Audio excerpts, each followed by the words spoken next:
দীর্ঘদিন নানা চড়াই উতরাই পেরিয়েছে মালয়েশিয়ার শ্রমবাজার। 2008 সালে অনিয়ম ও দুর্নীতির অভিযোগে শ্রমবাজারটি বন্ধ হয়ে যায়। 2016 সালে তা পুনরায় চালু হয়। কিন্তু দুর্নীতির অভিযোগে 2018 সালে বাংলাদেশ থেকে শ্রমিক নিয়ে আবারও বন্ধ করে মালয়েশিয়া।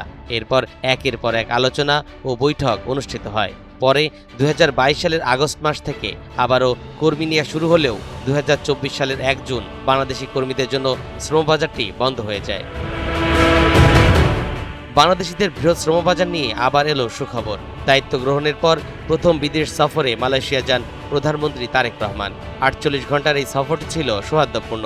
প্রধানমন্ত্রীর মালয়েশিয়া সফরে দুই দেশের আলোচনার মাধ্যমে আইনি জটিলতা কাটিয়ে শ্রমবাজারটি আবারও সচল হলো।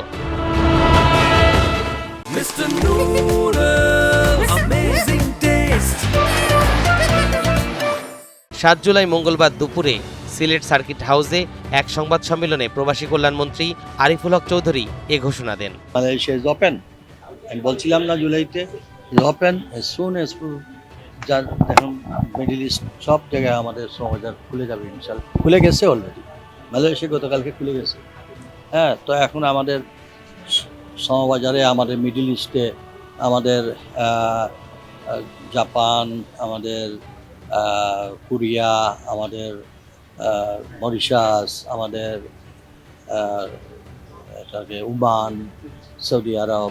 আগামী 1 থেকে 2 মাসের মধ্যে সম্পূর্ণ বিনা খরচে মালয়েশিয়ায় কর্মী পাঠানো শুরু হবে বলে আশা করছে সরকার। তবে এবার মালয়েশিয়া নয়, বরং বাংলাদেশি রিক্রুটিং এজেন্সি নির্বাচন করবে। তাই সিন্ডিকেট ও দুর্নীতি এড়াতে সরকার এজেন্সিগুলোর সমন্বিত উদ্যোগের উপর গুরুত্ব দিচ্ছেন বলে মনে করছেন সংশ্লিষ্টরা। তরিকুল ইসলাম, এনটিভি অনলাইন।